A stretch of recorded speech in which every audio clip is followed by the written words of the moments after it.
إن الحمد لله نحمده ونستعينه من يهده الله فلا مضل له ومن يضلل فلا هادي له ونشهد أن لا إله إلا الله وحده لا شريك له ونشهد أن محمدا عبده ورسوله أما بعد فأعوذ بالله من الشيطان الرجيم بسم الله الرحمن الرحيم وقال الله تعالى في كلامه المجيد والفرقانه الحميد يا أيها الذين آمنوا اتقوا الله حق تقاته ولا تموتن إلا وأنتم مسلمون وقال الله تعالى ونزلنا عليك الكتاب تبيانا لكل شيء وهدى ورحمة وبشرى للمسلمين وقال رسول الله صلى الله عليه وسلم خيركم من تعلم القرآن وعلمه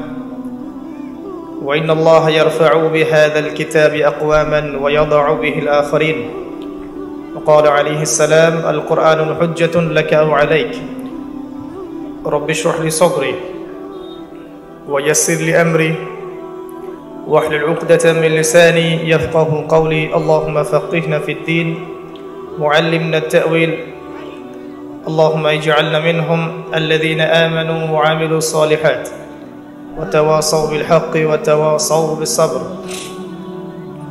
الحمد لله যাবতীয় প্রশংসা এবং গুণগান একমাত্র মহিয়ান ও গরিয়ান আল্লাহ রাব্বুল আলামিনের জন্য যে আল্লাহ পাক নাজিল করেছেন মহাবিশ্বয়ে মহাগ্রন্থ আল কোরআনুল কারীম সকলেই বলি আলহামদুলিল্লাহ যাবতীয় প্রশংসা সে আল্লাহ পাকের দরবারে যিনি আজকে আমাদেরকে সুস্থ শরীরে অত্র মাহফিলে আসার তৌফিক দান করেছেন আবারও বলি আলহামদুলিল্লাহ যে আল্লাহ পাক আমাদেরকে মুসলিম পরিবারে জন্মগ্রহণ করার তৌফিক দান করেছেন মুহাম্মদ সাল্লাল্লাহু আলাইহি ওয়াসাল্লামের উম্মাহ হওয়ার সৌভাগ্য দান করেছেন আবারও বলি আলহামদুলিল্লাহ অগণিত অসংখ্য দরুদ এবং সালাত বর্ষিত হোক মহান আল্লাহ প্রেরিত সর্বশেষ নবী এবং চূড়ান্ত নবী মানবতার মুক্তির দূত মুহাম্মদুর রাসূলুল্লাহ সাল্লাল্লাহু আলাইহি ওয়াসাল্লামের প্রতি আমরা দরুদ পড়ি একবার আল্লাহুম্মা সাল্লি আলা মুহাম্মদ ওয়া আলা আলি মুহাম্মদ কামা সাল্লাইতা আলা ইব্রাহিম ওয়া আলা আলি ইব্রাহিম ইন্নাকা হামিদুম মাজিদ আল্লাহুম্মা বারিক আলা মুহাম্মদ ওয়া আলা আলি মুহাম্মদ কামা বারাকতা আলা ইব্রাহিম ওয়া আলা আলি ইব্রাহিম ইন্নাকা হামিদুম মাজিদ সম্মানিত উপস্থিতি কেমন আছেন আপনারা আলহামদুলিল্লাহ আলা কুল্লি হাল ওয়া ফি কুল্লি মাকান আল্লাহ রাব্বুল আলামিন পবিত্র কোরআনুল কারীমের সূরাতুন নাহল এর 89 নম্বর আয়াতে বলেছেন বা'দা আউযু বিল্লাহি মিনাশ শাইতানির রাজীম আল্লাহ পাক বলছেন ওয়া নাযালনা আলাইকাল কিতাবা তিবয়ানান লিকুল্লি শাই হে নবী মুহাম্মদ সাল্লাল্লাহু আলাইহি ওয়াসাল্লাম আমি আপনার প্রতি এমন একটা কিতাব নাজিল করেছি তিবয়ানান লিকুল্লি শাই যেই কিতাব প্রত্যেকটা বিষয়ের ব্যাখ্যা প্রতিটা বিষয়ের ব্যাখ্যা এই কোরআনের মধ্যে আছে ওয়া হুদান এবং হেদায়াত ওয়া রাহমাতান এবং এই কিতাব হচ্ছে দয়া বা রহমত আল্লাহর পক্ষ থেকে ওয়া বুশরা লিল মুসলিমিন এবং এই কিতাব মুসলিমদের জন্য সুসংবাদ বলেন সুবহানাল্লাহ আল্লাহ পাক ব্যর্থহীনভাবে ঘোষণা করছেন হে নবী মুহাম্মদ সাল্লাল্লাহু আলাইহি ওয়াসাল্লাম আমি আপনার প্রতি এমন একটা কিতাব নাজিল করেছি যেই কিতাবের মধ্যে কোনো সন্দেহ নাই তিবয়ানান লিকুল্লি শাই এই কিতাব প্রতিটা বিষয়ের ব্যাখ্যা ওয়া হুদান ওয়া রাহমাতান ওয়া বুশরা লিল মুসলিমিন এই কিতাব হচ্ছে হেদায়েত এবং রহমা এবং মুসলিমদের জন্য সুসংবাদ এতে কি আপনারা খুশি না বেজার আল্লাহ পাক বলছেন এটা এমন একটা কিতাব যেই কিতাবে প্রত্যেকটা বিষয়ের সমাধান আছে প্রত্যেকটা বিষয় এই প্রত্যেকটা বিষয় কথাটা লক্ষণীয় প্রতিটা বিষয় অর্থ কি অর্থাৎ আল কোরআন আপনার ব্যক্তি জীবনের সমস্যার সমাধান দিবে আল কোরআন আপনার ইবাদত বন্দেগীর জীবনের সমস্যার সমাধান দিবে আল কোরআন আপনার অর্থনৈতিক জীবনের সমস্যার সমাধান দিবে না দিবে আল কোরআন আপনার পলিটিক্যাল সমস্যার সমাধান দিবে না আল কোরআন বিশ্ব রাজনীতির যে প্রেক্ষাপট এখানে সমাধান দিবে কি দিবে না প্রতিটা বিষয়ে সমাধান আল্লাহ পাক কোরআনে নাজিল করেছেন। এটা আল্লাহ পাকের কথা, মানুষ এটা মানবে বা মানবে না এটা মানুষের ব্যক্তিগত বিষয়। আল্লাহ পাক যারা মানবে তাদের জন্য জান্নাতের সুসংবাদ দিয়েছেন, যারা মানবে না আল্লাহ পাক তাদের জন্য জাহান্নামের আযাবের ব্যবস্থা রেখেছেন। এখন কথা হচ্ছে, এই কোরআনুল কারীম কি প্রথম আসমানি কিতাব নাকি এর আগেও অনেক আসমানি কিতাব ছিল? প্রথম নবী আলাইহিস সালাম, তার নাম কি? নাম আদম আলাইহিস সালাম। আদম আলাইহিস সালাম কি প্রথম মানুষ নন পৃথিবীতে? আদম আলাইহিস সালাম কি নাউজুবিল্লাহ বাদর থেকে হয়েছিলেন? আমাদের সমাজ বিজ্ঞান বইগুলোতে যা আছে, অনেক ক্ষেত্রে জীববিজ্ঞান বইগুলোতে পাওয়া যায় কিছু তত্ত্ব উপাত্ত পাওয়া যায় যে মানুষ আগে নাকি বানর ছিল। এটা আপনি বিশ্বাস করেন? আমরা বলি যারা এগুলোর প্রবর্তন করেছে তারা হয়তো বানর থেকে মানুষ হতে পারে, আমরা মুসলিমরা হইনি। আমাদের সভ্যতা শুরু হয়েছে নবী দ্বারা। কার দ্বারা? সভ্যতা শুরু হয়েছে নবী দ্বারা, সভ্যতা শেষও হবে নবী দ্বারা ইনশাআল্লাহ তাআলা। সভ্যতা শুরু হয়েছে নবী দ্বারা, আদম আলাইহিস সালামকে দ্বারা, আর সভ্যতা শেষ হবে আরেকজন নবীকে দ্বারা। তার নাম কি? জি হ্যাঁ, নবী ঈসা ইবনে মারইয়াম, তার হাতেই সভ্যতা শেষ হবে। বিশ্বাস করেন নবী ঈসা আলাইহিস সালাম আবারও আসবেন? তিনি কি নতুন কোন নবী হয়ে আসবেন নাকি এই শরীয়ত ফলো করবেন? সুবহানাল্লাহ। আদম আলাইহিস সালাম ছিলেন প্রথম মানব এবং প্রথম নবী, তার কাছে আল্লাহ পাক হেদায়েত পাঠিয়েছেন। এরপরে এসেছেন নূহ আলাইহিস সালাম, তার কাছে হেদায়েত আসেনি? এসেছে। এরপরে এসেছেন ইব্রাহিম আলাইহিস সালাম, আমি বড় বড় নবীদের নাম বলছি, তার কাছে হেদায়েত আসেনি? মূসা আলাইহিস সালাম, তার কাছে আসে নাই? দাউদ আলাইহিস সালাম আসেনি? সুলাইমান আলাইহিস সালাম আসে নাই? নবী ঈসা ইবনে মারইয়াম এসেছে? এবং আমাদের নবী মুহাম্মদ সাল্লাল্লাহু আলাইহি ওয়াসাল্লাম শুরু থেকে নিয়ে শেষ পর্যন্ত প্রত্যেক নবীর কাছে আল্লাহ পাক যুগে যুগে হেদায়েত পাঠান নাই? পাঠিয়েছেন। যখন যে নবীর কাছে আল্লাহ পাক হেদায়েত পাঠিয়েছিলেন সেটাই ছিল তখনকার আনুগত্য করার বিষয়। যেমন মূসা আলাইহিস সালামের কাছে যখন তাওরাত এসেছে তখন তাওরাতের অনুসারীরাই কিন্তু মুসলিম ছিলেন। আমি কি বুঝাতে পারছি? এবং মূসা আলাইহিস সালাম নিজেও একজন মুসলিম ছিলেন। যখন জাবুর নাজিল হয়েছে, জাবুরের অনুসারীরাই কিন্তু তখন সঠিক পথে ছিল, তাই নয় কি? যখন ইনজিল নাজিল হয়েছে, ইনজিলের অনুসারীরাই কি ছিল? সঠিক পথে ছিল। এবং সর্বশেষ নবী মুহাম্মদ সাল্লাল্লাহু আলাইহি ওয়াসাল্লামের কাছে কি নাজিল হয়েছে? আল কোরআনুল কারীম। এখন কোরআন এবং এর ব্যাখ্যা, নবীর হাদিস, সুন্নাহ, যেটাকে আমরা সংক্ষেপে বলি সুন্নাহ, কোরআন এবং সুন্নাহ এর অনুসারী যারা, তারাই ইনশাআল্লাহ দুনিয়াতে সফল হবে, পরকালে সফল হবে। কোনো সন্দেহ আছে? আর যারাই কোরআন এবং সুন্নাহর সাথে গাদ্দারি করবে, কুফরি করবে, মুনাফিকি করবে, অস্বীকার করবে, অবাধ্য হবে, ফাসিকি কাজ করবে, জুলুম করবে, আল্লাহ পাক তাদেরকে এই দুনিয়াতেও ক্ষতিগ্রস্ত করবেন, পরকালেও ক্ষতিগ্রস্ত করবেন। কোনো সন্দেহ আছে?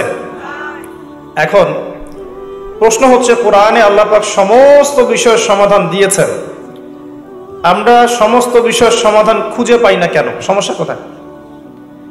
আমরা কি বিশ্বাস করি যে কোরআন এবং সুন্নাহয় সবকিছু সমাধান আছে? কোরআন এবং সুন্নাহ মিলেই কি ইসলাম নয়? ইসলামের ভিত্তি কি কোরআন এবং সুন্নাহ নয়? নবী সাল্লাল্লাহু আলাইহি ওয়াসাল্লাম বিদায় হজের ভাষণে কি বলেছেন? তারাকতু ফিকুম আমরাইন, আমি তোমাদের জন্য দুটো বস্তু ছেড়ে যাচ্ছি, দুটো বিষয়। লান তাদিল্লু মা তামাসসাকতুম বিহিমা, তোমরা কোনোদিন পথভ্রষ্ট হবে না যতদিন পর্যন্ত এই দুটাকে আঁকড়ে ধরে থাকবে। কোন দুইটা? একটা হচ্ছে কিতাবুল্লাহ, আল্লাহর কিতাব অর্থাৎ আল কোরআনুল কারীম, ওয়া সুন্নতি নবীহি, তার নবীর সুন্নাহ অর্থাৎ নবী সাল্লাল্লাহু আলাইহি ওয়াসাল্লাম রেখে যাওয়া হাদিসগুলো। কথা ঠিক আছে? এর মধ্যে সমস্ত বিষয়ের সমাধান আছে। আমাদের নবীজি বলে যাচ্ছেন এবং বলে যাচ্ছেন, তোমরা যদি এ দুটোকে আঁকড়ে ধরে থাকো তাহলে কোনোদিন পথভ্রষ্ট হবে না। তার মানে ছেড়ে দিলেই কি হবে? পথভ্রষ্ট হবে। কথা কি বোঝা যায়? আচ্ছা, এবার আসেন যে কোথায় কোথায় সমাধান পাবো। মনে করেন আমরা ব্যক্তি জীবনের সমাধান চাচ্ছি, একটা আয়াতই যথেষ্ট। আল্লাহ পাক সূরা আলী ইমরানের 102 নম্বর আয়াতে বলছেন, ইয়া আইয়ুহাল্লাযীনা আমানু, হে মুমিনগণ, ইত্তাকুল্লাহ, তোমরা আল্লাহকে ভয় করো। ইত্তাকুল্লাহ, তোমরা আল্লাহকে ভয় করো। ওয়ালা তামুতুন্না ইল্লা ওয়া আনতুম মুসলিমুন, তোমরা পরিপূর্ণ মুসলিম না হয়ে মৃত্যুবরণ করো না। একটা আয়াতই যথেষ্ট। আল্লাহ বলছেন, হে ঈমানদারগণ, তোমরা যারা ঈমান এনেছো, তোমরা যারা আল্লাহে বিশ্বাস করো, মালায়েকায় বিশ্বাস করো, আসমানি কিতাবে বিশ্বাস করো, নবী রাসূলগণে বিশ্বাস করো, পরকালের জীবনে বিশ্বাস করো এবং তাকদীরের ভালো মন্দে বিশ্বাস করো, তোমরা যারা এই 6টা পিলারে বিশ্বাস করো, তাদেরকে আমি বলছি যে ইত্তাকুল্লাহ, তোমরা আল্লাহকে ভয় করো। তাকওয়া, ব্যক্তি জীবনের সমাধান কি? তাকওয়া। তাকওয়া মানে হচ্ছে আল্লাহ ভীতি। আমার ওঠা বসা চলা ফেরা প্রতিটা কাজ আল্লাহ পাক দেখছেন, এই কনসিয়াসনেসের নাম হচ্ছে তাকওয়া। একটা রাস্তার মধ্যে কাঁটা বিছানো আছে, আমরা হাঁটার সময় সাবধানে হাঁটি, ঠিক একইভাবে জীবনের চলার পথে বিভিন্ন রকম পাপের প্রলোভন থাকবে, সুদের, ঘুষের, জেনার, ব্যভিচারের প্রলোভন থাকবে। পাশ কাটিয়ে এড়িয়ে যাওয়ার নাম কি? তাকওয়া। আল্লাহর ভয়ে এগুলোকে ছেড়ে দেওয়ার নাম কি? তাকওয়া। তোমরা আল্লাহকে ভয় করো। ওয়ালা তামুতুন্না ইল্লা ওয়া আনতুম মুসলিমুন, পরিপূর্ণ মুসলিম না হয়ে মৃত্যুবরণ করো না। পরিপূর্ণ মুসলিম বলতে কি বোঝানো হচ্ছে? যে ব্যক্তি ইসলামকে পরিপূর্ণরূপে মেনে নিয়েছে সেই তো মুসলিম, নাকি? যে ব্যক্তি ইসলামকে পরিপূর্ণরূপে মেনে নিয়েছে সেই তো মুসলিম, নাকি অন্য কেউ? এর সংজ্ঞা আল্লাহ পাক এভাবে দিয়েছেন সূরা বাকারার মধ্যে। ইব্রাহিম আলাইহিস সালামের কথা আলোচনা করতে গিয়ে আল্লাহ পাক বলেছেন, ওয়া ইয ক্বালা লাহু রাব্বুহু আসলিম ক্বালা আসলামতু লিরাব্বিল আলামিন। আল্লাহ পাক যখনই ইব্রাহিম আলাইহিস সালামকে বলেছেন আত্মসমর্পণ করো, আত্মসমর্পণ করো, ইব্রাহিম আলাইহিস সালাম বিনা বাক্য ব্যয়ে বলেছেন আমি আত্মসমর্পণ করলাম। যেমন আল্লাহ পাক ইব্রাহিম আলাইহিস সালামকে বলছেন স্ত্রী সন্তানকে রেখে আসো ওই কাবা ঘরের পাশে, ওখানে কিন্তু কোনো মানুষ নাই, কোনো খাবার নাই, কোনো পানিও নাই, আছে? রেখে আসলেন তিনি কি জিজ্ঞাসা করেছেন আল্লাহকে, আল্লাহ আমি কেন আমার স্ত্রী সন্তানকে রেখে আসব? এর পিছনে যুক্তি কি, এর পিছনে দর্শন কি, এর পিছনে বিজ্ঞান কি? জিজ্ঞাসা করেছিলেন? সামি'না ওয়া আতা'না, শুনলাম মানলাম, আল্লাহ আদেশ করেছেন বাস মেনে নিয়েছি, এর নাম কি? এর নাম ইসলাম। আল্লাহ আদেশ করেছেন, মেনে নিয়েছি। আল্লাহ বলেছেন 5 ওয়াক্ত নামাজ পড়তে হবে, কোনো প্রশ্ন চলবে না। আল্লাহ বলেছেন নিসাব পরিমাণ সম্পদ হলে যাকাত দিতে হবে, কোনো প্রশ্ন করা চলবে না। আল্লাহ বলেছেন রমজান মাসে সাওম রাখবে, বাস রাখতে হবে, যুক্তি বিজ্ঞান দর্শন খোঁজার দরকার নাই। আল্লাহ বলেছেন সামর্থ্য হলে হজ করতে যাবে, সামর্থ্য হলে আপনি হজ করবেন। এইভাবে ইসলামের প্রতিটা বিষয়ে আল্লাহ পাক যেভাবে নাজিল করেছেন, আনুগত্য করার নাম কি? ইসলাম। আনুগত্য করার নাম ইসলাম। আল্লাহ পাক ইব্রাহিম আলাইহিস সালামকে আরো বলছেন সন্তানকে জবাই করো, আছে? সন্তানকে জবাই করো, আছে কোরআনে? তিনি সন্তানকে ডেকে বলছেন ইয়া বুনাই ইন্নী আরা ফিল মানামি আন্নী আযবাহুকা ফানজুর মাযা তারা, হে আমার সন্তান আমি স্বপ্নে দেখেছি আমি তোমাকে কুরবানি করছি, তোমার কি রায় তুমি বলো। সন্তান বলছে ইয়া আবাতি ইফআল মা তু'মার সাতাজিদুনি ইনশাআল্লাহু মিনাস সাবিরিন, হে আমার বাবা আপনাকে যে আদেশ করা হয়েছে আপনি তাই করেন, ইনশাআল্লাহ আপনি আমাকে ধৈর্যশীল পাবেন। কে বলছে এই কথা? ইসমাঈল আলাইহিস সালাম, যাকে মানুষ করেছেন তার মা একা, হাজরা আলাইহিস সালাম একা একটা মা। এই জন্য আমরা বলি একটা মা একটা সমাজকে বদলাতে পারে। যদি মা হাজরা আলাইহিস সালামের মতো হয়, তিনি এমন সন্তান জন্ম দিতে পারবেন যেই সন্তান সারা বিশ্ব পাল্টে ফেলবে ইনশাআল্লাহ। বুঝতে পারছেন? তার বাবাকে কিন্তু, তার সন্তান ইসমাঈল আলাইহিস সালামকে কিন্তু তার বাবা মানুষ করেননি। আমার কথা মানে বুঝতে পারছেন না? তাকে কিন্তু তার বাবা মানুষ করেননি, তার মা মানুষ করেছেন। কারণ তিনি তার মায়ের কাছে থাকতেন, কোথায়? কাবা ঘরের পাশে। এবং আমাদের নবী মুহাম্মদ সাল্লাল্লাহু আলাইহি সাল্লাম ইসমাঈল আলাইহিস সালামের বংশধর। আমরা কিন্তু বনু ইসমাঈল। আর ইব্রাহিম আলাইহিস সালাম থাকতেন ওই যে প্যালেস্টাইনে, আপনার ফিলিস্তিনে, শাম দেশে, সেখানে থাকতেন। সেখানে তার আরেকজন স্ত্রী ছিল, তার নাম সারা আলাইহিস সালাম। তার গর্ভে এক সন্তান হয়েছে, তার নাম কি? ইসহাক আলাইহিস সালাম। তারপর ইয়াকুব, আস্তে আস্তে বনু ইসরাইল, দাউদ, সুলাইমান, ইউসুফ সব এই বংশে। নবী মুসা, ঈসা সব এই বংশে। আমাদের নবী মুহাম্মদ সাল্লাল্লাহু আলাইহি সাল্লাম ইসমাঈল আলাইহিস সালামের বংশে। কথা কি বুঝতে পারছেন? তো দেখেন এই যে বাচ্চা ইসমাঈল আলাইহিস সালাম, যার বয়স হবে তখন মাত্র 10 বছর বা 15 বছর, তিনি বলছেন হে আমার আব্বা আপনি যা স্বপ্ন দেখেছেন, আপনাকে যে আদেশ করা হয়েছে আপনি সেটাই করেন, আমাকে সবরকারী পাবেন ইনশাআল্লাহ। আমাদের এখনকার এই বুদ্ধি প্রতিবন্ধী টিকটক প্রজন্ম এটা করতে পারবে? পারবে? আল্লাহর জন্য যদি ওদের জীবন দেওয়ার প্রশ্ন আসে, পারবে? একটা ক্লিপের জন্য কত কি করছে দেখছেন না? মানুষের কাতারে আর করছে না, ওই যে একটা আয়াত আমি বারবার বলি, লাহুম কুলুবুন লা ইয়াফকাহুনা বিহা, কলব আছে উপলব্ধি করে না। ওয়া লাহুম আযানুন লা ইয়াসমাউনা বিহা, আল্লাহ পাক কান দিয়েছেন, শোনে না, শুনতেই চায় না। ওয়া লাহুম আ'য়ুনুন লা ইউবসিরুনা বিহা, আল্লাহ পাক চোখ দিয়েছেন, দেখতেই চায় না। এদেরকে আল্লাহ পাক বলছেন উলাইকা কাল আনআম, এরা হচ্ছে জীবজন্তুর মতো। বাল হুম আদাল, আল্লাহ বলছেন আরো নিকৃষ্ট, বরং আরো নিকৃষ্ট। উলাইকা হুমুল গাফিলুন, এটা গাফিল সম্প্রদায়। আসেন, আমি ইসলাম বুঝাচ্ছিলাম। ইসমাঈল আলাইহিস সালামকে যখন কুরবানি করতে বললেন আল্লাহ পাক ইব্রাহিম আলাইহিস সালামকে বলেছিলেন এর পিছনে বিজ্ঞান কি, এর পিছনে যুক্তি কি, এর পিছনে দর্শন কি জিজ্ঞেস করেছেন? আল্লাহ আদেশ করেছেন, ব্যাস মানতে হবে। এর নাম কি? এর নাম ইসলাম, এটার নাম ইসলাম। এই কনসেপ্টকে কেউ যদি বলে এটা মৌলবাদী কনসেপ্ট, আপনি বলবেন যে হ্যাঁ আমি মৌলবাদী হিসেবে গর্বিত। আপনি তখন বলবেন হ্যাঁ আমি মৌলবাদী হিসেবে গর্বিত, কারণ আল্লাহ পাক যা আদেশ করেছেন আমাকে মানতেই হবে, কিচ্ছু করার নাই আমার। যদি না মানি তাহলে পৃথিবীতে আমি বেঁচে গেলেও পরকালে বাঁচতে পারবো না। পারবো? আল্লাহ বলেছেন সালাত কায়েম করতে হবে, আমি কি এর পিছনে বিজ্ঞান যুক্তি দর্শন খুঁজে তারপর মানবো? না, আল্লাহ বলেছেন বাস মানবো। কোনটা? সামি'না ওয়া আতা'না, শুনলাম মানলাম। সামি'না ওয়া আতা'না, আল্লাহ বলেছেন শুনেছি, বাস মেনেছি। সূরা বাকারার শেষের দিকে আছে না, ওয়া ক্বালু সামি'না ওয়া আতা'না। ঈমানদারদের বৈশিষ্ট্য হচ্ছে তারা বলে আমরা শুনলাম মানলাম।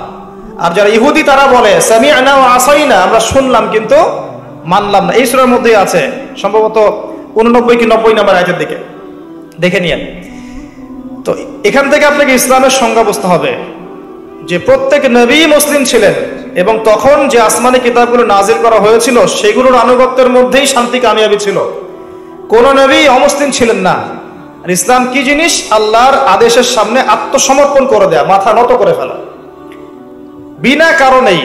হ্যাঁ, প্রতিটা বিষয়ের পিছনে কারণ অবশ্যই আছে, যুক্তি আছে, বিজ্ঞান আছে, দর্শন আছে, কিন্তু সবকিছু আমার বুঝে আসতে হবে জরুরি না।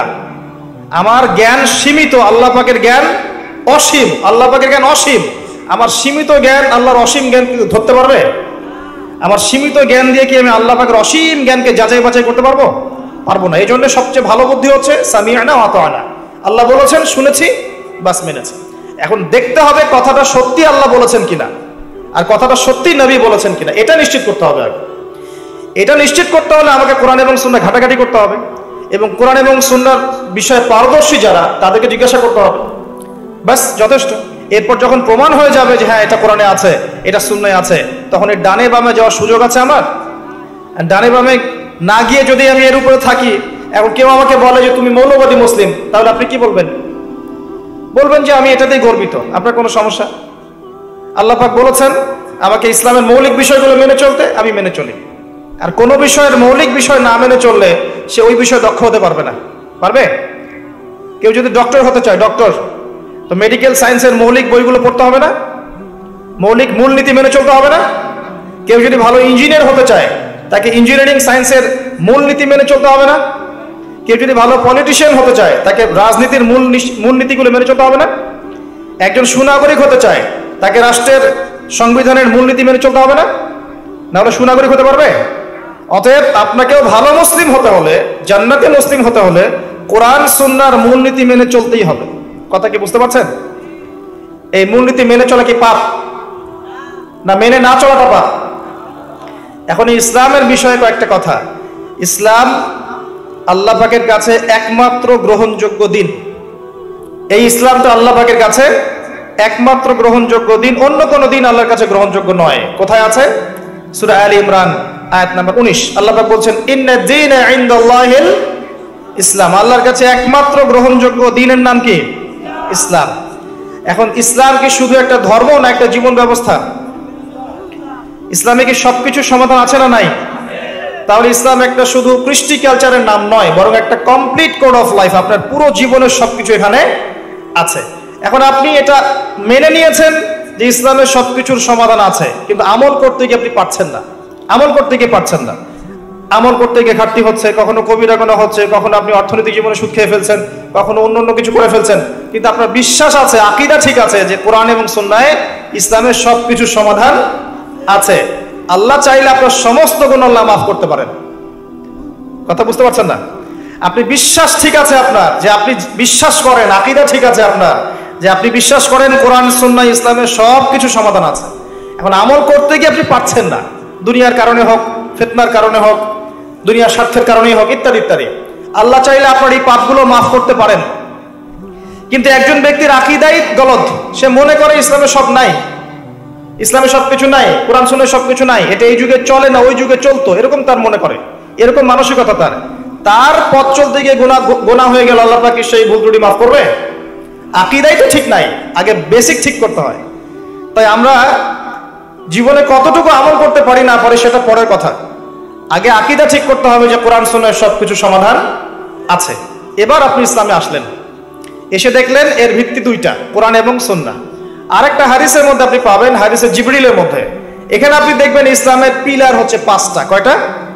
5টা। 1 নাম্বার আনতাশহাদা আল্লা ইলাহা ইল্লাল্লাহ ওয়া আন্না মুহাম্মাদুর রাসূলুল্লাহ।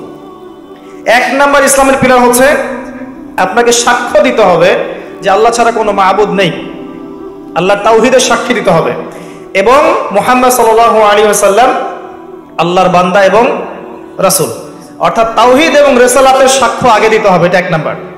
2 নাম্বার ওয়ান তুকিমাস সালাহ, এবং তুমি 5 ওয়াক্ত সালাত আদায় করবে।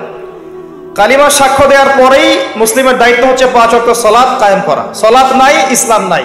কেউ যদি মনে করে আমি নামাজ পড়ি না তারপরে মুসলিম, এটা একটা ডাহা মিথ্যা কথা। নামাজ না পড়লে কেউ মুসলিম থাকে না। নামাজ কেউ যদি ছেড়ে দেয়, মান তারাকা সালাতান মুতাআম্মিদান ফাকাদ কাফার, নবী সাল্লাল্লাহু আলাইহি ওয়াসাল্লাম বলেছেন, কোনো ব্যক্তি যদি সালাতকে ইচ্ছা করে ছেড়ে দেয়, কোনো ব্যক্তি যদি নামাজকে ইচ্ছা করে ছেড়ে দেয়, সে ব্যক্তি কুফরি করে। ফাকাদ কাফারা বাইনা রাজুলি ওয়া বাইনা শিরকি ওয়াল কুফর তারকুস সালাহ, একটা হাদিস এসেছে। একজন মুসলিম বান্দা আর একজন মুশরিক কাফেরের মধ্যে পার্থক্যই হচ্ছে নামাজ। নামাজ নাই, ইসলাম নাই। বাংলাদেশে অনেকে মানুষ মনে করে যে নামাজ না পড়লেও মানুষ মুসলিম থাকে। আরব কান্ট্রিতে এটা মনে করে না, ওরা মনেই করে না নামাজ না পড়লে কেউ মুসলিম থাকতে পারে। হ্যাঁ, এখানে দুটো বিষয় আসতে পারে। একজন ব্যক্তি আকীদা রাখে যে নামাজ পড়াটা ফরজ, এরপরে পড়ছে না অলসতা করে, একে আমরা ফাসেক জালেম বলতে পারি। আরেকজন ব্যক্তির আকীদা হচ্ছে নামাজ না পড়লেও চলে, একে সুস্পষ্ট কুফরি ফতোয়া দিতে হবে, নামাজ না পড়লে মুসলিম থাকে না। 2 নাম্বার পিলার সালাত। 3 নাম্বার ওয়ান তুতিয়া যাকাত, তুমি যাকাত প্রদান করবে। যাকাত কি? নিসাব পরিমাণ সম্পদ হয়ে গেলে আপনাকে 2.5% যাকাত দিতে হবে, যেটা অনেক মুসলিমই দেয় না। অনেক মুসলিম নামাজ পড়ে যাকাত দেয় না। অনেকে মনে করে নামাজটা ফরজ, যাকাতটা ফরজ নয়। অনেকে মনে করে যাকাত নফল, মনে করে দিলে দিলাম না দিলে নাই। এটা আপনার উপর ফরজ করা হয়েছে। যাকাত অস্বীকার করলে সেও কাফের হয়ে যাবে। যাকাত কেউ যদি অস্বীকার করে সেও কাফের হয়ে যাবে। ওয়ান তুতিয়া যাকাত, তারপর ওয়া তাসুমা রমাদান, রমজান মাসে সওম রাখবে। এই যে রমজান মাস এসেছে, রমাদান মাসে সওম রাখবে, 30টা সওম রাখবে। সওম মানে শুধু না খেয়ে থাকা নয়, পানি ছেড়ে দেওয়ার নাম নয়, আর স্ত্রী সহবাস ছেড়ে দেওয়ার নাম নয়। সওম মানে হচ্ছে আল্লাহ পাকের যাবতীয় নিষেধকে ছেড়ে দেওয়ার নাম। সওম রেখে, রোজা রেখে কেউ যদি ঘুষ খায়, জেনা করে, মানুষকে ঠকায়, মাপে কম দেয়, মিথ্যা বলে, অশ্লীল কাজ করে, তার কি রোজা হবে? যে কোনো আলেমকে জিজ্ঞাসা করেন, তার কি রোজা হবে? রোজা রেখে কেউ যদি গীবত করে, তাও তো রোজা ভেঙে যাবে। রোজা রেখে কেউ যদি গীবত করে, বেপরদায় চলে, অশ্লীল কথা বলে, গালিগালাজ করে, তাও তো রোজা ভেঙে যায়। আর রোজা রেখে কেউ যদি দুর্নীতি করে, ঘুষ খায়, সুদ খায়, তাহলে রোজা থাকবে? রোজার মানে হচ্ছে তাকওয়া অবলম্বন করা, লাআল্লাকুম তাত্তাকুন, অর্থাৎ আল্লাহ পাকের আদেশ নিষেধগুলো মেনে চলা। খাবার যেমন ছেড়ে দিয়েছি, পানাহার ছেড়ে দিয়েছি, স্ত্রী সহবাস ছেড়ে দিয়েছি, হালাল ছিল তাও ছেড়ে দিয়েছি। এগুলো হালাল ছিল আমার উপরে, ছেড়ে দিয়েছি, তাহলে হারামগুলো ছাড়তে হবে না? হারামগুলো ছেড়ে দেওয়ার নাম হচ্ছে সওম। আমি অনেক লেকচারে বলেছি এই সিজনে, আপনাদেরকে আরেকবার রিপিট করছি, সওম রেখে 5 ওয়াক্ত নামাজ ছাড়বেন না। সওম রেখে তারাবির নামাজ জামাতে পড়ার চেষ্টা করবেন। রোজা রেখে বেশি বেশি দোয়া করবেন, বেশি বেশি জিকির করবেন, বেশি বেশি কোরআন তেলাওয়াত করবেন। রোজা রেখে মানুষের সাথে কম কথা বলবেন, আড্ডা পিটাবেন না, হোটেলে দোকানে এগুলো আড্ডা পিটাবেন না, বিনা প্রয়োজনে বাসার বাইরেই বের হবেন না। বেশি থেকে বেশি আপনি পড়ার টেবিলে বসে থাকবেন, জিকির করবেন, জায়নামাজে থাকবেন। বিশেষ প্রয়োজন হলে আপনি বাজারে আসবেন, বাজার শেষ দ্রুত বাসায় চলে যাবেন। রমজান মাসটাকে দুনিয়ার কাছ থেকে ফারেক হয়ে পরকালের দিকে ফোকাস করবেন। নিজের পাপগুলো লিস্ট করে ফেলবেন, এগুলোর জন্য তওবা করবেন। যাকাত দিয়ে দিবেন রমজান মাসে, বেশি বেশি দান সাদাকা করবেন, বেশি বেশি মানুষকে ইফতার করাবেন রমজান মাসে। অসহায় এতিমদের খবর নেবেন, বিধবাদের খোঁজ নেবেন।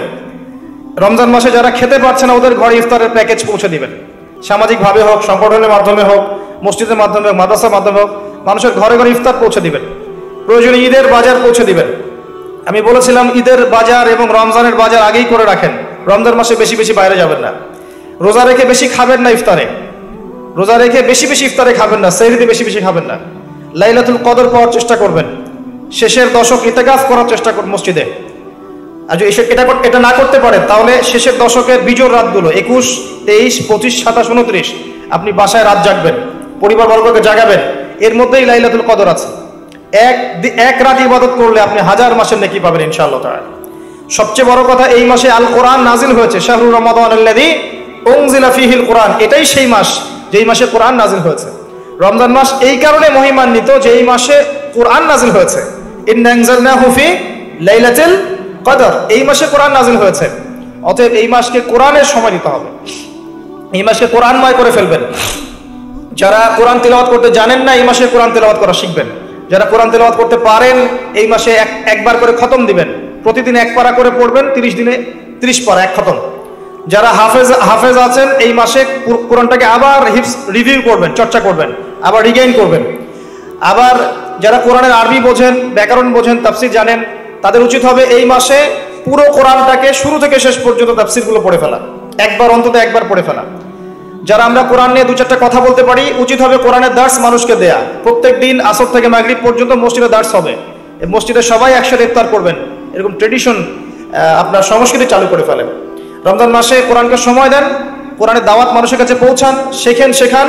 ওই হাদিসের উপর আমল হবে, খায়রুকুম মান তাআল্লামাল কোরআন ওয়া আল্লামাহ, তোমাদের মধ্যে সবচেয়ে শ্রেষ্ঠ ব্যক্তি তারাই যারা কোরআন নিজে শেখে অপরকে শেখায়। রমাদান মাসে এগুলো করতে হয়। এভাবে রমজানকে উপভোগ করতে পারেন, তখন দেখবেন ঈদের দিন আপনি ফিল করছেন যে আল্লাহ পাক আপনাকে মাফ করে দিয়েছেন ইনশাআল্লাহ। কাকে আল্লাহ মাফ করবেন? এই যে আয়াত আছে কোরআনে, ক্বাদ আফলাহা মান তাযাক্কা ওয়া যাকারা ইসমা রাব্বিহি ফাসাল্লা। ক্বাদ আফলাহা মান তাযাক্কা, সেই ব্যক্তি সফল হয়েছে যেই ব্যক্তি আত্মশুদ্ধি অর্জন করেছে। রমজান মাসে এই আমলগুলো করার মধ্য দিয়ে আত্মশুদ্ধি অর্জন করেছে। ওয়া যাকারা ইসমা রাব্বিহি ফাসাল্লা, এবং সকালবেলা উঠে, ঈদের দিন সকালে উঠে আল্লাহর তোমার রবের নাম স্মরণ করতে করতে ঈদগাহে গিয়েছে সালাত আদায় করার জন্য।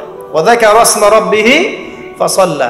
আমরা বলি না আল্লাহু আকবার, আল্লাহু আকবার, লা ইলাহা ইল্লাল্লাহ, আল্লাহু আকবার, আল্লাহু আকবার, ওয়ালিল্লাহিল হামদ। এটা বলতে বলতে গিয়েছে ঈদগাহে, সারা মাস এই আমলগুলো করেছে, করে আত্মশুদ্ধি অর্জন করেছে। সকালবেলা ঈদের তাকবীর পড়তে পড়তে সালাত আদায় করতে গিয়েছে। এই ব্যক্তির জন্য ঈদের খুশি। কার জন্য ঈদের খুশি? যে রোজা রেখে বেপরদায় চলেছে, এর জন্য খুশি। রোজা রেখেছে, দুর্নীতি করেছে, রোজা রেখে ঘুষ খেয়েছে, সুদ খেয়েছে, জেনা করেছে, ফ্রি মিক্সিং করেছে, হারাম খেয়েছে, মাপে কম দিয়েছে, এর জন্য ঈদের খুশি। এদের সাথে কি সম্পর্ক রমজানের সওয়াবের? এদের সাথে তাকওয়ার কি সম্পর্ক? কুতিবা আলাইকুমুস সিয়াম কামা কুতিবা আলাল্লাযিনা মিন ক্বাবলিকুম লাআল্লাকুম তাত্তাকুন। এই কারণে সওম ফরজ করা হয়েছে যাতে কোনো তাকওয়া অবলম্বন করতে পারো। ঠিক তোমাদের পূর্ববর্তীদের উপরেও সিয়ামকে ফরজ করা হয়েছিল একটা উদ্দেশ্যে, লাআল্লাকুম তাত্তাকুন, যাতে করে তোমরা তাকওয়া অবলম্বন করতে পারো। ওই যে প্রথমে একটা বলেছে, ইত্তাকুল্লাহা হাক্কা তুকাতিহি ওয়া লা তামুতুন্না ইল্লা ওয়া আনতুম মুসলিমুন, হে মুমিনগণ তোমরা তাকওয়া অবলম্বন করো এবং পরিপূর্ণ মুসলিম না হয়ে মৃত্যুবরণ করো না। এটা 4 নম্বর পিলার। আর 5 নম্বর হচ্ছে সামর্থ্য হয়ে গেলে হজ করবে। সামর্থ্য না হলে হজ করা আপনার উপরে ফরজ নয়। আলহাজ টাইটেলের জন্য হজ করতে হবে না। সামর্থ্য হয়ে গেছে, এখন হজ করবেন। আর হজে গিয়ে আনুষ্ঠানিকতা শেখার চাইতে ইব্রাহিম আলাইহিস ভালো। হজের প্রতিটা কাজের বেশিরভাগের সাথেই ইব্রাহিম আলাইহিস সালামের সুন্নাহ জড়িত আছে। কাবা ঘর কে নির্মাণ করেছেন? বাপ বেটা ইব্রাহিম আলাইহিস সালাম, ইসমাঈল আলাইহিস সালাম। সাফা মারওয়া সাই করেন, কার সুন্নাহ এটা? ওই যে হাজরা আলাইহিস সালাম, একজন মায়ের সুন্নাহ। সন্তানকে পানি পান করানোর জন্য এক পাহাড় থেকে আরেক পাহাড় দৌড়ে বেরিয়েছেন 7 বার। আল্লাহ পাকের কাছে এত ভালো লেগেছে কাজটা, আল্লাহ পাক কিয়ামত পর্যন্ত রেখে দিয়েছেন। সুবহানাল্লাহ। ওই যে শয়তানকে পাথর মারা, কার সুন্নাহ? ইব্রাহিম আলাইহিস সালাম। তারপরে আমরা কি করি? হাজারে মাকাম ইব্রাহিমে নামাজ পড়ি না 2 রাকাত, ওটা কার? মাকাম ইব্রাহিম কার সুন্নাহ? জামজাম কূপ কার সুন্নাহ? এগুলো সব কিছুর সাথে দেখবেন ইব্রাহিম পরিবারের স্মৃতি জড়িত আছে। ওখানে গিয়ে ইব্রাহিমী তাওহীদের চেতনা শিখে আসতে হয়, এটা হজের শিক্ষা। আর আমরা ওখানে গিয়ে আলহাজ টাইটেল নিয়ে আসি, এখানে পোস্টার বানিয়ে নাম লিখে দিই আমি আলহাজ, তাই না? এসব রিয়া ছেড়ে দেন। রিয়া অহংকার থেকে আল্লাহ পাক আমাদেরকে বের হয়ে আসার তৌফিক দান করুন, আমিন। ইসলামের এই 5 পিলার, এই 5 পিলারকে নিয়েই দিন ইসলাম, যেটা জীবনের প্রতিটা বিষয়ের সমাধানে পরিপূর্ণ। আল্লাহ পাক এখন বলছেন একই সূরায়, সূরা আল ইমরানের মধ্যেই 83 এবং 85 নম্বর আয়াতে আল্লাহ পাক আরো বলছেন, ওয়া মা ইয়াবতাগি গায়রাল ইসলামি দীনান ফালা ইউকবাল মিন, এই পরিপূর্ণ দ্বীন ইসলাম বাদ দিয়ে কেউ যদি অন্য কোনো দিন তালাশ করে, অন্য কোনো জীবন ব্যবস্থা তালাশ করে, অন্য কোনো দর্শন তালাশ করে, ফালা ইউকবাল মিন, তার কাছ থেকে কোশ্চিন কালেও কোনো আমল কবুল করা হবে না। ওয়া হুয়া ফিল আখিরাতি মিনাল খাসিরিন, এবং সে পরকালে ক্ষতিগ্রস্তদের অন্তর্ভুক্ত হবে। তাহলে ইসলাম ছাড়া অন্য দিন চলবে? যারা অন্য দিনের মধ্যে আছে তাদের প্রতি আমরা দাওয়াত পেশ করব এভাবে বিনয়ের সাথে, নম্রতার সাথে এবং মাউইযাতিল হাসানার সাথে। প্রিয় অমুসলিম ভাই ও বোন, আপনি আল্লাহর ওয়াস্তে একটা বার কোরআন এবং সুন্নাহকে স্টাডি করেন। আমার রিকোয়েস্ট, আপনি মৃত্যুর আগে অন্তত একটা বার কোরআন এবং সুন্নাহকে অর্থসহ পড়েন।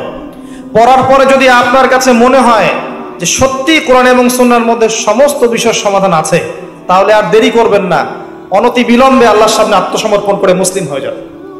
আপনাকে আল্লাহ পাক এই সুযোগ নাও দিতে পারেন পরবর্তীতে। যদি আপনি জেনে যান এটাই সত্য, আপনার মনের মধ্যে আল্লাহর পক্ষ থেকে হেদায়েত চলে আসে, এটাই সত্য, এর মধ্যে সবকিছু সমাধান আছে, আর আল্লাহ ছাড়া এমন কোনো সত্তা নাই যিনি সবকিছুর সমাধান একটা কিতাবে নাজিল করতে পারেন, এটা যদি আপনি বিশ্বাস হয়ে যায়, আপনি আল্লাহর সামনে আত্মসমর্পণ করে মুসলিম হয়ে যান। ইনশাআল্লাহ তাআলা দুনিয়াতে আপনি কিছু পান বা না পান, পরকালে আল্লাহ পাক আপনাকে জান্নাত দিবেন ইনশাআল্লাহ। আল্লাহ পাক কবুল করুন। আমাদের অমুসলিম ভাই বোনদেরকে আল্লাহ পাক হেদায়েত দান করুন, ইসলামের ছায়াতলে আসার তৌফিক দান করুন, এবং আমাদেরকেও বেশি বেশি তাদের ঘরে ইসলামের দাওয়াত পৌঁছে দেওয়ার তৌফিক দান করুন। আমরা এই দাওয়াতি কাজ ছেড়ে দিয়েছি বলে আপনার আমার ঘরে দেখবেন অন্য কিতাব ঢুকছে, এখন ঢুকছে না? আমরা কোরআন অন্যের ঘরে ঢুকানো বন্ধ করেছি, অন্যের ঘর থেকে অন্য কিতাব আমাদের ঘরে ঢুকছে না এখন? খবর তো জানেন না আপনারা, কত মানুষ যে দিন দিন বাংলাদেশে অমুসলিম হচ্ছে আপনি জানেন? খবর আছে আপনার? খবর থাকবে কিভাবে? ওরা তো আর আমাদের মতো শোডাউন করে না। একজনকে যদি মুসলিম থেকে খ্রিস্টান বানায়, তারা ফেসবুক লাইভে এসে বলে না যে আজকে আমি খ্রিস্টান বানিয়েছি, একজনকে অমুককে আমি খ্রিস্টান বানিয়েছি, এই সেলফি একটা তুলে দেয় না যে অমুককে আজকে খ্রিস্টান বানালাম। যে কাজগুলো আমরা করি আর কি, বুদ্ধিবৃত্তিক ভাবে আমরা পরাজিত। আমাদের কোনো ইস্যু লাগে না, বিনা ইস্যুতেই অনলাইন তোলপাড়। ইস্যু থাকলেও তো মাশাআল্লাহর কোনো কথাই নাই, ইস্যু না থাকলেও তৈরি করে অনলাইন তোলপাড়। আর আমরা যতটা না কই তার চেয়ে বেশি ফাটাই বেড়াই, আর তারা কাজ করতে থাকে, মানুষকে বলে না, নীরবে কাজ করতে থাকে। আস্তে আস্তে দেখতে থাকেন ভবিষ্যতে কি হয়।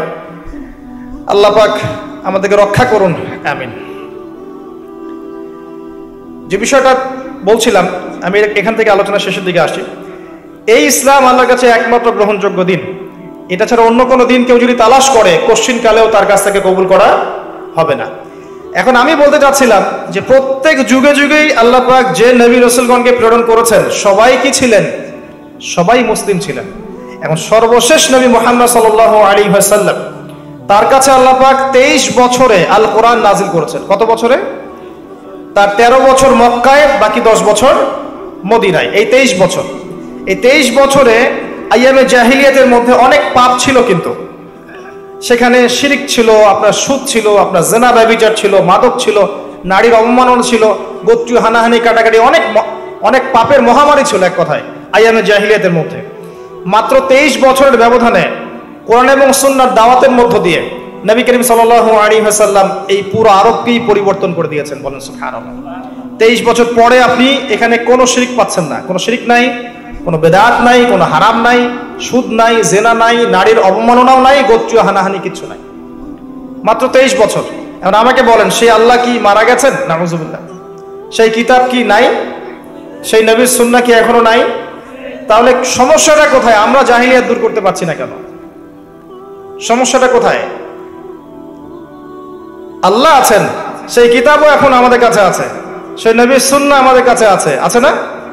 কিন্তু সমস্যাগুলো কোথায়? আমরা কি কারণে পরিবর্তন করতে পারছি না? আমি আমার ক্ষুদ্র জ্ঞানে আপনাকে কয়েকটা সমস্যা বলছি এবং ক্ষুদ্র জ্ঞানে কয়েকটা সলিউশন বলছি। আমি যা বলছি এটা চূড়ান্ত নয়, এরপরে এমন অনেক মানুষ আসবে ইনশাআল্লাহ যারা আরো ভালো সলিউশন দিতে পারবে। আমরা কিছুই না, বরং আমি এখানে যা বলছি অডিয়েন্সের মধ্যে এমন মানুষ থাকতে পারেন, অবশ্যই আছেন, যিনি আমার চেয়ে বেশি ভালো বোঝেন। জি, এটাই বাস্তবতা। এই চেয়ারগুলোতে যারা বসে তার চেয়ে অনেক জ্ঞানী মানুষ এই অডিয়েন্সের মধ্যে থাকে, থাকে না? থাকে। এখন ক্ষুদ্র জ্ঞানে আমি কিছু প্রবলেমস বলছি, কি কারণে হচ্ছে না। 1 নাম্বার হচ্ছে পড়াশোনার স্বল্পতা। জ্ঞানের স্বল্পতা। আমরা পরিপূর্ণ একটা কনস্ট্রাকটিভ সিলেবাসে পড়াশোনা করতে পারছি না। মুসলিমদের কথা বলছি, আমি আমাদের সমস্যার কথা বলছি। আমি অমুসলিমদের দিকে আঙুল তুলিনি। ইসলামের শত্রুরা কি করছে ওই দিকে আমি দেখতে যাচ্ছি না। এখন আমি আমাদের প্রবলেমের কথা বলছি। আমরা পরিপূর্ণ সিলেবাস অনুযায়ী পড়াশোনা করতে পারছি না। আপনি খেয়াল করে দেখেন, আপনি জেনারেল লাইনে পড়েছেন 20 বছর 25 বছর, আপনি কি 25টা সূরা জানেন? অনেস্টলি বলেন, 25টা সূরা অর্থ সহ বলতে পারবেন? নাম বলতে পারবেন 25টা সূরার? 25 জন নবী রাসূলের নাম জানেন? 25 জন সাহাবীর নাম জানেন? 25টা হাদিস কি আপনার পেটে বোম মারলেও বের হবে? আপনি 25 বছর পড়েছেন, আমরা পড়ি নাই? 20 বছর 25 বছর, যারা মাস্টার্স করেছেন, BBA করেছেন, ডক্টরেট করেছেন, পড়েন নাই? নিজেকে অনেস্টলি প্রশ্ন করেন, তাহলে আপনি কি করলেন 25 বছর? আসলে কিসের পিছনে ছুটলেন? একটা সার্টিফিকেট পেয়েছেন, একটা ভালো জব পেয়েছেন, আপনার বাড়ি হয়েছে, আপনার গাড়ি হয়েছে, আপনার স্ট্যাটাস হয়েছে, আপনার সুন্দর স্ত্রী আছে, এটাই কি যথেষ্ট আপনার জন্য? এজন্যই কি দুনিয়াতে এসেছি আমরা ভাই? এটা নিয়ে চিন্তা করেন। আবার যারা মাদ্রাসা লাইনে পড়ছি তারা সৌভাগ্যবান, তারা অ্যাটলিস্ট কোরআন এবং সুন্নাহর গভীর জ্ঞান অর্জন করছে, তাই না? কিন্তু এখানে কি হিস্ট্রির যথেষ্ট বই আছে? ইতিহাস, ইসলামের ইতিহাস, world history, geopolitics, economics, philosophy, যে সাবজেক্টগুলো মুসলিমরাই জন্ম দিয়েছিল। সায়েন্স, সায়েন্সের জনক কারা? মুসলিমরা অমুসলিমরা? সায়েন্সের জনক আমরা, এটাই বলতে আপনি কি ভয় পান? সায়েন্সের জনক কারা? আল-কেমির নাম শুনেছেন? শুনেছেন? জাবর ইবনে হাইয়ানের নাম শুনেছেন? ইবনে সিনার নাম শুনেছেন? ইনারা তো আপনার এই যে মেডিকেল সায়েন্স, কেমিস্ট্রি, এগুলোর জনক, ম্যাথামেটিক্সের জনক। তো আমরা পিছিয়ে পড়লাম কেন? এখন কি আমরা শুধু কোরআন এবং সুন্নাহ এর মধ্যেই পড়ে থাকবো, নাকি সমসাময়িক উপকারী জ্ঞানগুলোর দরকার আছে? দরকার নাই? প্রযুক্তিগত জ্ঞানের দরকার নাই? আমার ভাষাগত জ্ঞানের দরকার নাই? আমার অর্থনীতির জ্ঞানের দরকার নাই? আমার জিওপলিটিক্স, ওয়ার্ল্ড অ্যাফেয়ার্স বুঝতে হবে না? ওয়ার্ল্ড পলিটিক্স বুঝতে হবে না? পলিটিক্যাল সায়েন্সের জ্ঞানের দরকার নাই? এই সাবজেক্টগুলোকে সেকুলার সাবজেক্ট না ইসলামিক সাবজেক্ট? এই সাবজেক্টগুলোকে কারা সেকুলার সাবজেক্ট বলছেন? অহেতুক, এটা অহেতুক কথা, এটা সেকুলার সাবজেক্ট নয়। এই সাবজেক্টগুলো আমাদের কোরআন সুন্নাহকে ডিল করতে সাহায্য করে। এই সাবজেক্টগুলো দিয়ে যখন আপনি কোরআন সুন্নাহকে ঘাটাঘাটি করে ডিল করবেন, তখন আপনি হবেন এই বিশ্বের সবচেয়ে বড় আলেম ইনশাআল্লাহ তাআলা। তাই হবেন না? একজন ব্যক্তি যার কাছে এই সবগুলো বিষয়ের জ্ঞান আছে এবং কোরআন সুন্নাহরও জ্ঞান আছে, এই ব্যক্তির জ্ঞান কি 8-10 জনের চেয়ে সমান হবে? বলেন তো, এই ব্যক্তির জ্ঞান কি 8-10 জনের মতো হবে? নিঃসন্দেহে সে এগিয়ে আছে না? এগিয়ে আছে। তো আমরা এই জায়গায় জ্ঞান অর্জনে অনেক ক্ষেত্রেই ব্যর্থ হয়েছি। এটা মানেন আর না মানেন, এটাই সত্য কথা। অ্যাটলিস্ট আমি আমার বাসিরা দিয়ে এটাই দেখছি। আমি ভুল হতে পারি, ভুল হলে আল্লাহ আমাকে মাফ করুক, সঠিক হলে আল্লাহ পাক আমার কথাগুলো আপনাদের কলিজায় পৌঁছে দিক। আমি এখন পরিবর্তন সুযোগ নেই। এখন এমন একটা সিস্টেমে আপনি পড়ে গেছেন, এখানে আপনি পরিবর্তন করতে পারছেন না। এখন কি করবেন? এখন অপশন হচ্ছে, আপনার কাছে খুব অল্প অপশন আছে। এক, জেনারেল লাইনে যারা পড়ছেন এখানে পড়াশোনা করতেই থাকেন, পাশাপাশি আপনি আলেম ওলামার সহবতে গিয়ে একটা একটা করে সাবজেক্ট শেষ করতে থাকেন। কোরআন, অ্যারাবিক ল্যাঙ্গুয়েজ, আরবি সাহিত্য, আরবি গ্রামার, হাদিস, ফিকহ, একটা একটা করে সাবজেক্ট পড়তে থাকেন তাদের কাছে। আগে কিন্তু সলফে সালিন এভাবেই পড়াশোনা করতেন। কারো কাছে কোরআন শিখেছেন, কারো কাছে তাফসীর, কারো কাছে উসুল, কারো কাছে আরবি ভাষা, কারো কাছে হাদিস, এভাবে না? নাকি তারা মাদ্রাসা পড়তেন? তখন কি মাদ্রাসা ছিল? একজন একজন করে আলেমের কাছে গিয়ে গিয়ে তার এক একটা সাবজেক্ট শিখতেন। এটা এখনো চালু করা সম্ভব, এটা আপনারা লুফে নেন। এছাড়া জেনারেল ভাইদের দিন শেখার খুব একটা সুযোগ নাই। কিন্তু আপনি কি আবার মাদ্রাসায় পড়তে পারবেন? 20 বছর তো শেষ, আবার কি মাদ্রাসায় ভর্তি হতে পারবেন? পারবেন না। এই হচ্ছে সমস্যা।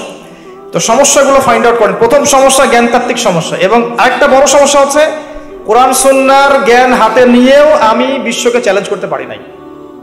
যখন আমি কোরআন সুন্নাহর আংশিক জ্ঞান অর্জন করেছি এবং এর সাথে সমসাময়িক উপকারী জ্ঞানগুলো অর্জন করি নাই, তখন এই জ্ঞান দিয়ে আপনি বিশ্বকে চ্যালেঞ্জ করতে পারছেন না, বরং বিশ্বের কুফরি শক্তিগুলো আপনাকে চ্যালেঞ্জ করে বসছে। তাই হচ্ছে না? এটা 1 নম্বর সমস্যা। 2 নম্বর সমস্যা হচ্ছে আমাদের জানা অনুযায়ী আমলের অভাব আছে। আমরা জানি অনেক কিছুই হয়তো বা, কিন্তু আমল করি না। জানা অনুযায়ী আমলের যথেষ্ট ঘাটতি আছে আমাদের মধ্যে। আল্লাহ পাক এটাকে দূর করার তৌফিক দান করুন। 3 নম্বর সমস্যা হচ্ছে আমাদের আত্মশুদ্ধির ঘাটতি আছে। ভিতরটা পরিষ্কার না। ভিতর বলতে কলব বোঝাচ্ছি, কলব। দেহটা অনেক পরিষ্কার পরিচ্ছন্ন টিপটাপ পরিপাটি হতে পারে, কলবটা পরিষ্কার না। কলবে নোংরা হিংসা দিয়ে ভর্তি, কলবের মধ্যে গীবত দিয়ে ভর্তি, পরশ্রী কাতরতা দিয়ে ভর্তি, অহংকার দিয়ে ভর্তি, রিয়া দিয়ে ভর্তি, দুনিয়ার লোভ লালসা দিয়ে ভর্তি, এবং ভিতরে ভিতরে ইউসুফের ভাই হয়ে বসে আছে, ভিতরে ভিতরে ওই যে হাবিল আর কাবিল হয়ে বসে আছে। তো আত্মশুদ্ধি একটা বড় শর্ত ছিল, আত্মশুদ্ধির ক্ষেত্রে ঘাটতি আছে। আল্লাহ পাক আত্মশুদ্ধি অর্জন করার তৌফিক দান করুন, আমিন। এটা একটা সমস্যা। একটা সমস্যা হচ্ছে হারাম রিজিক। আমাদের ম্যাক্সিমামের রিজিকের মধ্যে সুদ ঢুকেছে, এখন সুদ ঢুকেছে, ঘুষ ঢুকে গেছে, হারাম ঢুকেছে, ঠকানো মাল ঢুকেছে, মাপে কম দেওয়ার মাল ঢুকেছে, ব্যবসায় সিন্ডিকেটের মাল ঢুকেছে, আমাদের রিজিকের মধ্যে হারাম ঢুকেছে। এই জন্য ইবাদত কবুল হচ্ছে না। অজু করেছে, অজুটা হয় নাই, নামাজটা কবুল হবে? বলেন তো, নামাজটা কবুল হবে? অজু করেছেন, অজু ঠিক নাই, অজু হয়নি, আপনি পরিষ্কার করে অজু করেন নাই আপনি, এখন এই অজু দিয়ে কি নামাজ হবে? এখন আপনি রিজিক খাচ্ছেন হারাম, হারাম রিজিক দিয়ে কি ইবাদত কবুল হবে? উত্তর দেন। এগুলো সমস্যা। আরো সমস্যা হচ্ছে পারিবারিক আদর্শ ঠিক নাই। দেখেন আমাদের ম্যাক্সিমাম পরিবারগুলোর দিকে তাকান, জাহান্নামের টুকরা এক একটা। পরিবারের মধ্যে না আছে তাওহীদ, না আছে সুন্নাহ, না আছে ইসলামিক সংস্কৃতি, না বাচ্চা কাচ্চারা জানে জীবনের উদ্দেশ্য কি। পরিবারের পিতারা আর ইব্রাহিমের মতো নয়, পরিবারের মায়েরা আর হাজরা আলাইহিস সালামের মতো নয়, যারা ইসমাইলের মতো সন্তান জন্ম দিতে পারে। পরিবারের বোনরা ফাতিমা রাদিয়াল্লাহু আনহার মতো পর্দাশীল নয়, পরিবারের স্ত্রীরা কিন্তু আয়েশা রাদিয়াল্লাহু আনহার মতো নয়, খাদিজা রাদিয়াল্লাহু আনহার মতো নয়। এমন পরিবার দিয়ে কিভাবে আপনি আগামী প্রজন্মকে নেতৃত্ব দেওয়া জেনারেশন তৈরি করবেন বলেন? ইল্লা মাশাআল্লাহ, এর বাইরে কিছু পরিবার আছে যারা এই আদর্শে বড় করছে। আল্লাহ পাক তাদেরকে কবুল করবেন ইনশাআল্লাহ তাআলা। আল্লাহ পাক কবুল করুন, আমিন। আর সমস্যা হচ্ছে আমরা আমাদের জায়গা থেকে ইসলামের খেদমত করতে চাচ্ছি না। আমরা দুনিয়াকে আগে প্রাধান্য দিচ্ছি, দিনকে পরে। সবার দায়িত্ব ইসলামের উপর আছে, শুধু আলেম ওলামার দায়িত্ব নয়, সবারই দায়িত্ব আছে। আপনার উপর ইসলামের দায়িত্ব আছে। ইসলামের কোনো ক্ষতি হলে আপনিও তো একটা অংশ বহন করবেন। যদি ইসলামের কোনো ক্ষতি হয়ে যায় আপনার ক্ষতি হবে না? দিন কি শুধু একা এক শ্রেণীর মানুষের জন্য, না সবার? এই দিনের প্রতি মহব্বত সবার থাকা উচিত নয়? আল্লাহ পাক সবাইকেই কিছু না কিছু প্রতিভা দিয়েছেন। যে ব্যক্তি একজন পলিটিশিয়ান, সে সেখান থেকেই দিনের খেদমত করতে পারবে না? যে ব্যক্তি একজন প্রশাসনের কর্মকর্তা, সেখান থেকে সে ইসলামের খেদমত করতে পারবে না? যে ব্যক্তি একজন ডক্টর, সে সেখান থেকে পারবে। একজন ব্যবসায়ী সেখান থেকে পারবে, একজন আলেম সেখান থেকে পারবে। যে যার জায়গা থেকে দিনের খেদমত করতে পারবে না? আমরা কিন্তু এখানে দায়িত্ব ছেড়ে দিচ্ছি, মনে করছি দায়িত্ব শুধু ওলামায়ে কেরামের হাতেই, বা দায়িত্ব এক শ্রেণীর মানুষের জন্যই। আর বাকিরা সমালোচনায় ব্যস্ত আছে। কেউ কাজ করছে, ওই কাজের সমালোচনায় ব্যস্ত হয়ে আছে। আপনি নিজে করেন না ভাই, নিজে আসেন, নিজে একটা বই লিখেন। ফেসবুকে কিবোর্ড মুজাহিদ হওয়ার চাইতে নিজে একটা বই লিখেন, নিজে একটা বই লিখেন, নিজে একটা লেকচার দেন, নিজে 10টা বছর পড়েন, আরবি ব্যাকরণগুলো পড়েন, উসুলের বইগুলো পড়েন, ক্লাসিক্যাল মাদ্রাসার বইগুলো পড়েন। আপনি উলামায়ে কেরামের কাছে যান, কোরআন পড়া শেখেন, আগে বিশুদ্ধ করে কোরআনটা তেলাওয়াত করতে শিখেন। বড় বড় অনলাইনে কথা বলার আগে বিশুদ্ধ করে কোরআনটা তেলাওয়াত করতে শিখেন। উম্মার জন্য কিছু করেন। মানুষের দিকে আঙ্গুল তোলা সহজ, আর যারা কাজ করে ওদের দিকে আঙ্গুল তোলা সহজ। নিজে কাজ করা তো সহজ নয়। একটা বইয়ের জন্য কলম ধরিয়ে দেন, তারপর দেখেন না কয়টা লাইন বের হয়। একটা চেয়ারে বসায় দেন, তারপর দেখেন কয়টা লাইন বের হয় মুখ দিয়ে। কত কনস্ট্রাকটিভলি লেকচার দিতে পারে, নির্ভুল ভাবে, একটা ভুল হবে না। এমন কোন মানুষ আছে পৃথিবীতে যার ভুল হবে না? এমন কোন মানুষ পৃথিবীতে আছে যার ভুল হবে না? যে ভুল ধরছে ওর কি ভুল হয় না? সে কি তার ভুল ধরেছে কখনো? তার মানে ইন্টেনশনের সমস্যা আছে। সবার উচিত নিজ নিজ ভুল ধরা। ইসলামের দায়িত্ব কি এক শ্রেণীর মানুষের জন্যই, না সবার জন্যে? সবাই সবার জায়গা থেকে করলে পরে দিনের বিজয় হবে, অন্যথায় হবে না। সবাই সবার জায়গা থেকে করলে পরে দিনের বিজয় হবে। আল্লাহ পাক আমাদের সবাইকে যার যার জায়গা থেকে দিনের খেদমত করার তৌফিক দান করুন। অন্যের দিকে চোখ দেওয়ার আগে নিজে আমি দিনের জন্য কি করছি এটা ভাবার তৌফিক দান করুন। আমি কতটুকু দান সদকা করি, আমি কতটুকু সালাত আদায় করি নামাজে 5 ওয়াক্ত জামাতের সাথে, আমি কতবার কোরআন তেলাওয়াত করেছি, আমি কয়টা সূরা হিফজ করেছি, আমি কয়টা হাদিস জানি, আমি কয়টা ক্লাসিক্যাল বই পড়েছি, আমি দিনের জন্য কি বলেছি, কতদিন, কতটুকু দাওয়াত দিয়েছি, কতটুকু লিখেছি, কতটুকু মুজাহাদা করেছি, দিনের জন্য আমি কি করেছি, আল্লাহর জমিন, আল্লাহর দিন কায়েমের জন্য আমি কি করেছি, এটা ভাবার তৌফিক সবাইকে আল্লাহ পাক দান করুন। অন্যের দিকে চোখ দেওয়া বন্ধ করেন, আগে নিজের দিকে চোখ দেন। নিজের দিকে চোখ দেন, আয়নার সামনে দাঁড়ান, যদি বিবেকবান হন আয়না আপনাকে বলে দেবে আপনি কতটুকু স্বচ্ছ আর কতটুকু অস্বচ্ছ। আল্লাহ পাক আমাদেরকে বোঝার তৌফিক দান করুন, আমিন। প্রিয় ভাইরা, আমি আজকে লেকচার লম্বা করতে পারছি না, আমি অত্যন্ত দুঃখিত, আমাকে ক্ষমা করবেন। আমি ফিজিক্যালি একটু অসুস্থ, মানসিকভাবেও কিছুটা অসুস্থ, আর আমাকে আরেকটা জায়গায় যেতে হবে। যদি না যাই তাহলে তাদের প্রোগ্রামটা আজকে নষ্ট হয়ে যাবে। আমি আপনাদের কাছে ওয়াদা করছি ইনশাআল্লাহ তাআলা আগামীতে এই নেক্সট যে সিজন আসছে ইনশাআল্লাহ আমি আপনাদেরকে লম্বা সময় দেবো ইনশাআল্লাহ তাআলা। ইনশাআল্লাহ তাআলা নেক্সট সিজনে আমি আপনাদেরকে লম্বা সময় দেওয়ার চেষ্টা করবো ইনশাআল্লাহ তাআলা। আল্লাহ পাক যদি তাকদীরে রাখেন আবারও দেখা হবে ইনশাআল্লাহ তাআলা। আমি এই বলে আলোচনা গুটিয়ে নিচ্ছি যে আল্লাহ রাব্বুল আলামিন এই দিন ইসলামটাকে আমাদের কাছে আমানত হিসেবে পাঠিয়েছেন, এবং আমি আপনাকে ফাইন্ড আউট করে দেখালাম যে সমস্যাগুলো কোন কোন জায়গায়। আমি জাস্ট আপনাকে সলিউশনগুলো বলবো কয়েকটা জায়গায়। যদি পরিপূর্ণ জ্ঞান অর্জন করতে পারেন ইনশাআল্লাহ দিনের বিজয় হবে। পারবেন ইনশাআল্লাহ? পরিপূর্ণ জ্ঞান অর্জন করতে পারলে দিনের বিজয় হবে ইনশাআল্লাহ। পারবেন? নিয়ত করেন। 2 নাম্বার, যদি জ্ঞান অনুযায়ী আমল করতে পারেন ইনশাআল্লাহ দিন বিজয় পাবে, ইনশাআল্লাহ তাআলা দিন বিজয় হবে। 3 নাম্বার, যদি আমাদের পারিবারিক আদর্শ ঠিক থাকে সমাজ ঠিক থাকবে ইনশাআল্লাহ। 4 নাম্বার, আমাদের রিজিক যদি হালাল হয় আমাদের দোয়া আল্লাহর দরবারে কবুল হবে ইনশাআল্লাহ। আমাদের প্রত্যেকের মধ্যে যদি এই জজবা থাকে যে আমি আমার জান মাল সময় শ্রম দিয়ে দিন ইসলামের জন্য কাজ করব, এই ছোট ছোট প্রচেষ্টাগুলো যখন একসাথে হবে দেখবেন ইনশাআল্লাহ আল্লাহ পাকের জমিনে আল্লাহ পাকের পতাকা পথ করে উঠছে ইনশাআল্লাহ তাআলা। আল্লাহ রাব্বুল আলামিন আমাদের সবাইকে দিন ইসলামের জন্য কবুল ও মঞ্জুর করুন, আমিন। সুবহানাকাল্লাহুম্মা ওয়া বিহামদিক আশহাদু আল্লা ইলাহা ইল্লা আনতা আস্তাগফিরুকা ওয়া আতুবু ইলাইক। আসসালামু আলাইকুম ওয়া রাহমাতুল্লাহি ওয়া বারাকাতুহু। জাযাকুমুল্লাহু খায়রান, আহসানুল জাযা।